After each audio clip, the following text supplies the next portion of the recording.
in law enforcement. How do you get promoted? The way you get promoted is not based on anything other than either a test or politics. Yeah. So how the fuck could you? None of it's real. This is gonna hurt. It's time for the Suffering Podcast. How is that possible? I don't think it was. Maybe a little bit. A guy named Dennis Alamo, who was a great instructor, he talked about it a little bit. I think a little bit, but that was a 6-hour block, 4-hour. In block. order to, I was going to say that's an instructor that cares that. Right. But, in order to have one of the 4 significant pillars of law enforcement to be able to go out and act professionally and within the confines of the Constitution of the United States of America, or, just following what the rules are, you've gotten no playbook on what the rules are. So you just go out and make them up as you go because you watch other guys do it, or you watch cops or live PD or whatever it's called on Patrol Live now, and you think because they did it, it must be constitutionally justifiable. And the reality is when I watch those shows, it motivates me and I realize how much of a fucking disaster this entire profession is, but made up of great people. But we're a fucking wreck. Before we get there, did you develop this concept of street cop training while you were on the job? Yeah, so I was taking notes. So people would ask me, like, how do you get the things that you get? How do you know the things that you know? And I was having profound success with the people I was field training. They were coming out and really just, if they had a half a brain, which some of them didn't, but I still liked them as human beings. They had a half a brain. I mean, I'd be getting accolades from the administration. Like, I'd tell them, you got guys going to the academy. We were a big agency, so we always had like 7 to 15 guys in the academy every 6 months. Tell me who you have that has potential and send them to me. Don't give me the guy that nobody can save, even Jesus. Jesus made him this way. We can't make him any better, right? I'm not Jesus. But I am able to take somebody with potential who's motivated and is sharp, and I will make them a fantastic police officer. And that was the result. So people would ask me, like, hey, can I do ride-alongs? How do you find this stuff? So I was like, let me just start taking notes of the things that I see, the things that I'm looking for. So it really was, when I knew people were lying to me, what cars I was selecting to stop and how I would get results. And, dude, I literally wrote on a legal notepad for 6 to 8 months. And then I broke my hand and got it into a PowerPoint. You knew what you needed and what you wanted before you knew what you needed and what you wanted. You were just... I'm watching a profession of people who have no idea what they're doing. I'm working with agencies. And fortunately enough for us, we were civil service. So the good thing about that in the state of New Jersey is if you're a civil service agency to get promoted, you must read case law. It's the rules. So we were lucky enough to have supervisors who were versed, and some of them very well versed in case law. So what we were doing may have looked like a bit of a pain in the ass to the outside agencies, but we were actually compliant with the Attorney General guidelines and Article 1, Paragraph 7 of the U.S. New Jersey Constitution. So we were good at that. But then we go to other agencies, and they're not civil service. Not a soul in the building has ever read a piece of case law. So we're telling them, like, you guys can't do that. You guys must do this. You can't do that. Did you guys know you can do that? No, we can't. No, yeah, you can. There's case law. So I ran into that in my department. Okay, I pulled it was a disabled vehicle, and I noticed that the people were. It was an officer who wasn't very street smart. I noticed they're trying to get him away from the car. Mm-hmm. All right, so what do I do as a backup officer? I go over and take a look in the car, plain view seizure. Right. So one of the administration shows up and says, "You can't illegally search a car." And I said, "I didn't illegally." Now, mind you, I got like 3 years on. I didn't illegally search a car. It was some dime bags. It was nothing but some seeds or whatever. I said, I'm checking for safety. I'm acting in behalf of a secondary officer. I was pulled in, and I had to write a memo because they said it wasn't the philosophy of the police department. So now I'm starting to get pissed. Now, because first you start thinking, well, they're the bosses. Okay, they'll probably know a little bit better. But then you start doubting them, and I start to get pissed. And then I start reading the law enforcement handbook page to page. I start getting in case law and stuff like this. And I'm highlighting stuff. I'm underlining stuff. And this is probably the downfall of my career. When they asked me to go in there and do this, they were like, well, it isn't the police department's philosophy. And I said, well, where's that written? And they said, well, it's not written. It's just something we teach you. And I said, what I did is right here, underlined, highlighted. This is what's going to save me in a court of law if something goes sideways. So tell me where I have that back on that. And they couldn't answer me. I took a lot of shit for that because I questioned. But I wasn't wrong, and I knew I wasn't wrong. That's where, and then when that happens, especially with your administration, when you figure out the holes in the system, now everything they say is going to be questioned. They want blind followers. Well, it's funny because I always hated when they say, "Well, we've never done it that way." Oof. Well, why not? Well, it's an evolving career. It's an evolving position that you're in. We've always done it this way. Well, maybe your fucking way is wrong. Probably is. Yeah, probably is wrong. But they're so set in their ways. Like we always talk about the dinosaurs. They're set in their fucking ways, and they don't want change. Guys, it's a fake world in law enforcement. How do you get promoted? The way you get promoted is not based on anything other than either a test or politics. Yeah. So how the fuck could you? None of it's real. So you'll see these guys leave law enforcement and come into private business, and they can't figure out why they were a captain at 33, but can't make $1 at their retirement because they're so fucking bad and so stupid. Is because you can't take a test in the real world and get paid. You don't get to go, give me money. I scored a 99.3 in the next promotional exam. I'm the best test taker there is. Welcome to the real world. And I'll be honest with you, later on in life, I realized I probably one of those guys who should have never worked for anybody. So how many people have you met who should have been police chiefs, but for that same reason, they will never be a police chief? I always tell people, there's a lot of great chiefs. I'm friends with a lot of guys who I think are fantastic. There's a lot of great lieutenants and captains and sergeants. But there's also a lot of bad ones. I say sometimes you go into the building and you knock on the door and they go, "Who are you looking for?" "The dumbest fucking person here." The third floor chief's office, right? "Well, where's the smartest guy here?" "Squad 2 patrol division." But he'll never see chief because his cousin isn't a council member. Maybe he's not a good test taker, but he's a fantastic leader and a street smart guy and a great human being. But he'll never get there. And when that chief at the top is an insecure piece of shit and he's threatened by a guy like that, he'll never promote him. Bury him. That's right. You ever see The Untouchables? Sean Connery says that in The Untouchables. When they go to the range to pick out, they don't want a bad apple, you go to the tree and not pick one up off the ground. And they get the one guy and they say, "Well, why do you want to become a police officer?" "Because I want to do some good and protect and serve and stuff like that." And he walks away and Sean Connery looks at Kevin Costner and goes, "There's your next chief of police." Yeah. Yeah. It's wild, dude. Yeah. And that's the one thing that I'm not thrilled with the profession, and I really don't like government work in general. But the people doing this job are the best human beings I've ever met. So I'll never turn to people always say, "Well, will you go to Oregon and teach? Will you go to Spokane or wherever these fucking liberal places are?" I go, if there are police officers showing up to do the job, how dare I not show up to help them do it better and stay safe? Because then you're just as guilty as the people you're criticizing. Exactly. You're part of the system. Right. So I have, they've got to meet the criteria for us to go out and expend our energy out there. But man, I mean, even though I may not like the system and how it's designed, and dude, they use it against me. I'm even out of the game, and I'm a political pawn now in this state. And we don't have to go into that, but I'm subjected to it still. And I'm like, dude, I have friends that are fucking billionaires. I'm talking about, I got a friend who's shopping NFL teams. No bullshit. He's shopping at NFL teams. Not making that up. And I'm like, sometimes I'm like, I could just go do that. I could just go work with these guys, make $10 million a year. And but I won't do it because it's not fair to the kids who are expecting their dad to be at Christmas this year. Yeah, so I just won't do that. Now you have something tangible. Like you have a legacy that you're creating. You're creating better cops through training, through education. And that's your legacy. If you were to go out and have all that money, right. That'd be great. That'd be wonderful. And I'm sure you'd have a great time doing it. But I don't know whether you'd get the same amount of satisfaction. Well, I have to be honest with you. None of this is about me. And if it was, I would have been gone a long time ago because what I go through emotionally is fucking horrible. It's worse than being a cop. No bullshit. There are great highs and then great lows. You said it to me perfectly. Say it about having your head underwater. What's it like running a company? It's like literally getting your face smashed into water and you're gasping and you're choking and your hands are flailing and you're praying that for a second you're going to get a breath of air.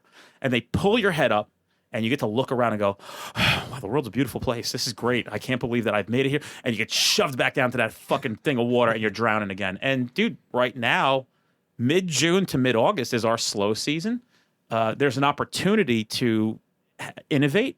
But at the same time, this is the worst financially part of the year for us. So I am reminded every time, around this time every year of like, oh, this is scary, right? Fuck, dude. Like we are like it's and people are like, hey, the bank's not like our numbers aren't looking great. And I'm like, I know, but we go through this for the past like 10 years. This has been the same thing over and over again. Just hold your breath till about August 15th, maybe August 21st, when all the secretaries come back around and start re-registering people for classes. But we're facing a new dynamic as a company. It's why we're shifting to other new products, is that we have people making phone calls to put asses in seats at classes. And this is what we hear 97% of the time.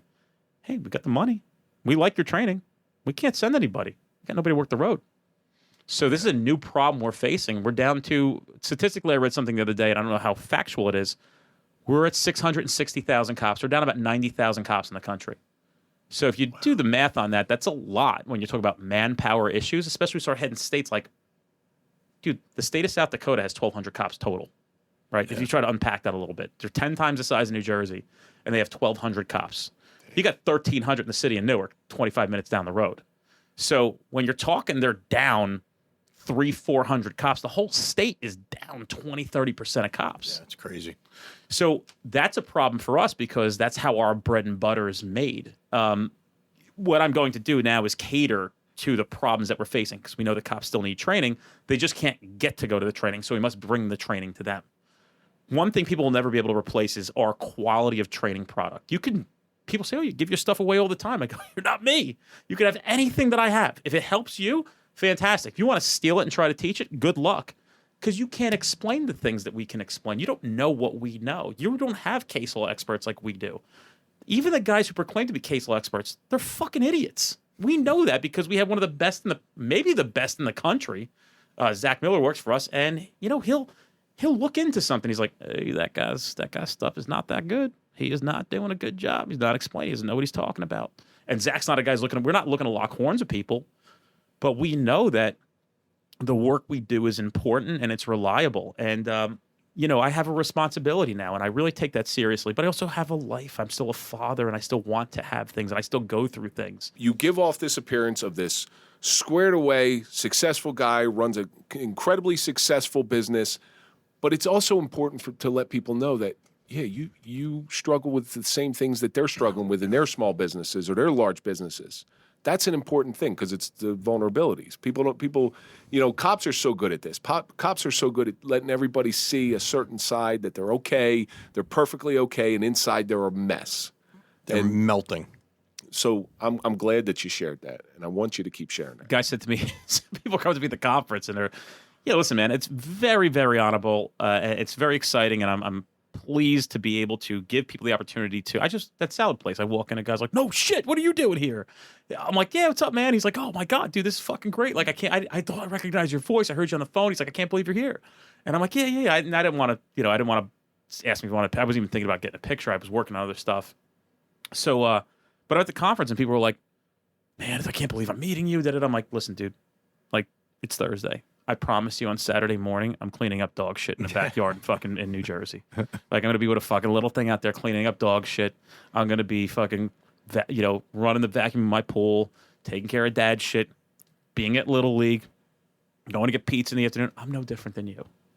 This is just my job. This is what I do. And I'm glad that I do it because I think it's important. None of it's for me. It's either feast or famine. It's. What gives you more satisfaction, street cop training or being a cop? I'll guarantee being a dad gives them more. Yeah, that's. I don't even want to pose that question because I thought that's where you were going. I don't know. I think in different parts of my life, different satisfaction was felt. I feel like in some weird way, the Lord gave me 14 years and said, it's enough. When I need you to do other work. And, I say this to people, like, I thought I was doing a lot of work as a cop. We say the same thing. Yeah. I did 14 years, Mike did 20 years, and we went to work one day, we could no longer return to work. And it's like, you're like, now what? But that's what I like about doing this show is it's almost equally as satisfying. Right. Well, we talked about it on Instagram Live today, paying it forward. Mm-hmm.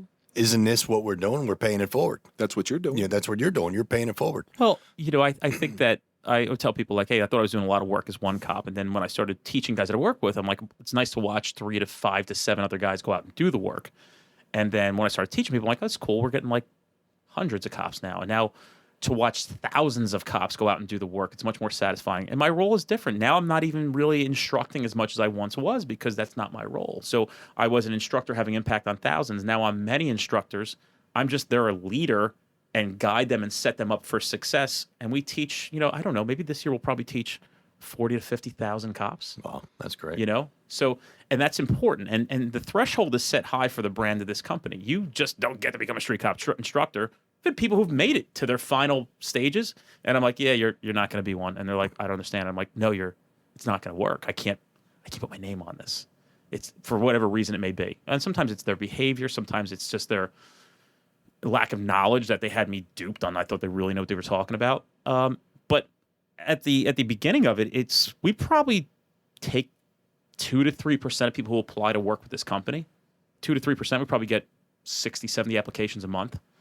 And we probably have 18, 19 men and women working on their programs, almost finished, coming out with new programs because we found experts. Like, who would you rather learn money from?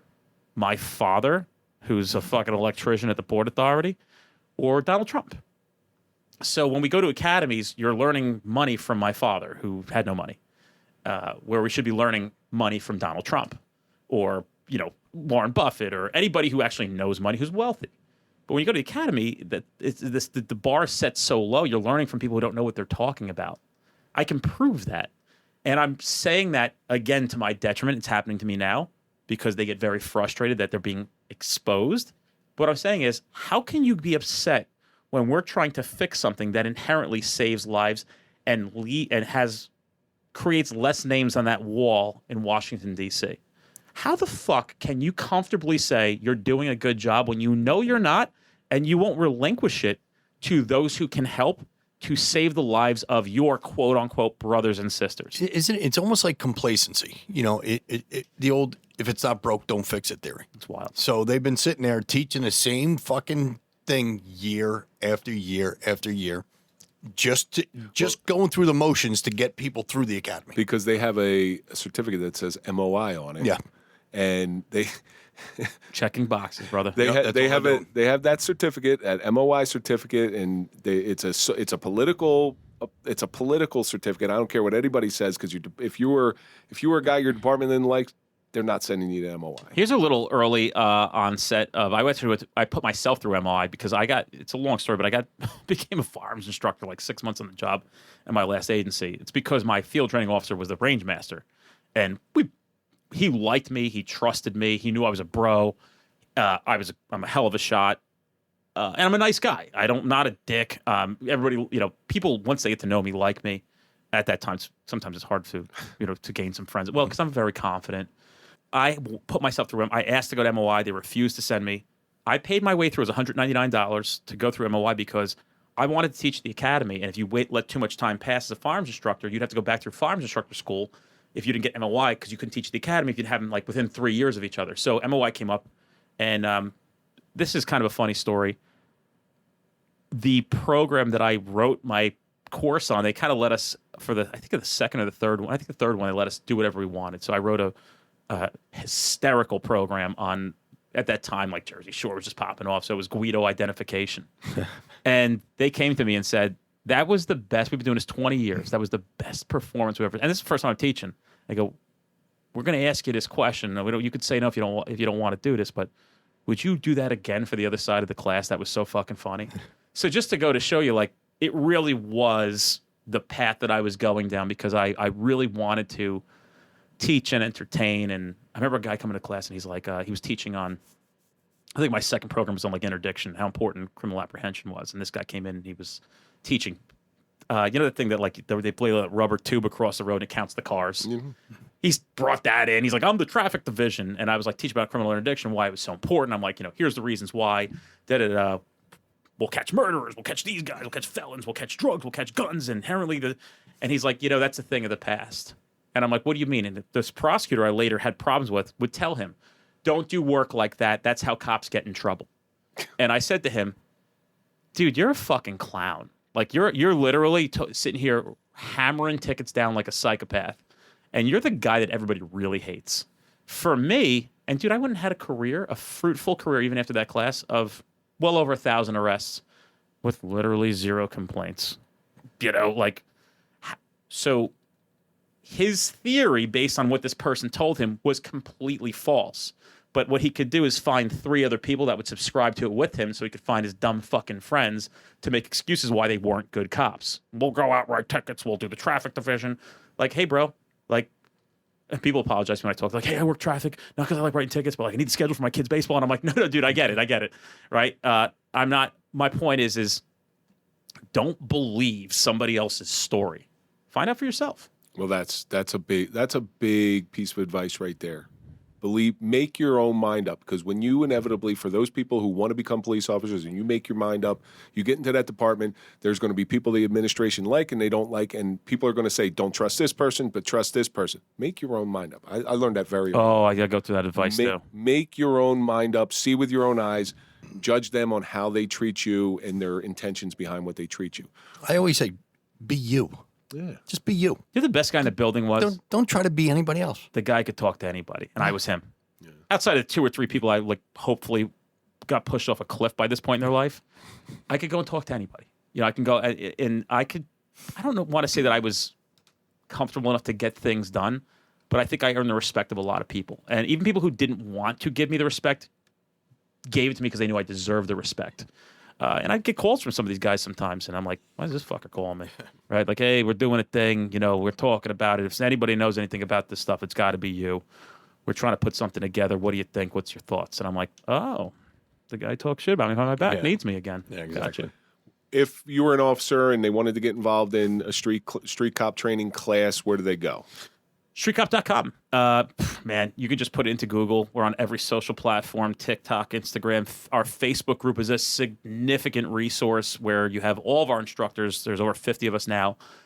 Engaging in the group, answering questions that you have. You have other resources there as well. And we make it very interesting. We have 100,000 cops in that group, 100,000 vetted police officers. We have the podcast, the Street Cop podcast, that's people are enjoying. We're going to put links to all of these on our show notes. We'll just figure out talk about it. We even, so it's, you can follow us on Instagram. There's a lot of good stuff out there. And our content's free, man. We're not even asking for anything for it. Yeah, do we have to make money? We're a business. Of course we do. But what you get in return for your investment is tenfold and life-changing. Officer safety. If you're not That's really what it's all about. Like you said, you got to always advance. If you're not advancing your career every single day, whether you're an accountant, whether you're a cop, whether you're a fireman, if you're not reading or advancing your career every single day, then you're not a professional. Someone told that to me a long time ago. I certainly believe that. There's no doubt about it. Yeah. Dennis, thank you so much for coming in. We are coming to the end of this thing here, and I always end it with this same question. You went through a lot of different sufferings in order to get this great company of your street cop training on the map. What do you think it's taught you? If you let anxiety dictate your decisions because you're scared of what people will think, or you're scared of how you're going to make ends meet, and you don't trust yourself, you're going to be an old person, 85, 90 on your deathbed, having a lot of fucking regrets. Still reaching. Yeah, I'm telling you, you're going to have a lot of regrets. And I brought this up recently. I know a girl who is a beautiful girl, beautiful soul, and a wonderful person. And she's in this crappy situation and refuses to leave. And I told her one of the last times I talked to her was, you're going to have some real regret, because you are wasting your life. You are missing out on some of those beautiful things. And I think people should really understand what anxiety is and how to ensure that that does not dictate your decisions, and use fear as a North Star. If it feels like it's scary, it's probably where you should go. Use fear as a North Star. I like that. That's awesome. Yeah. That's awesome. Dennis, I can't thank you so much. Yeah, I appreciate it. Listen, guys, I'm honored to be here, man. It was a blast. It was great meeting you, man. You're doing It great was stuff. worth the $94 in gas to come here. Well, that's because you drive one of the gas guns. No, it's a hybrid. It's a hybrid. Oh, it's a hybrid. It's a truck? Bro, it's a platinum, brother. I got you.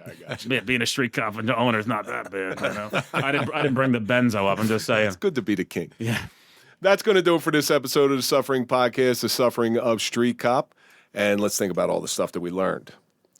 We all want to go home to our families. You sacrifice for this job. Always make an advancement, but most importantly, be able to put your name on it. That's going to do it for this episode. Don't forget to go to popple.com for a digital business card. Put in the code TSP20 for a 20% discount. Follow us on all social media, LinkedIn, Instagram, TikTok, Clapper, Facebook, Twitter. Follow Mike at Mike_Failace. Follow me at Real Kevin Donaldson. And of course, tell them to comment. Yeah, comment, please comment. I get back to everybody. And of course, don't forget to follow the Suffering Podcast, and we will see you on the next episode.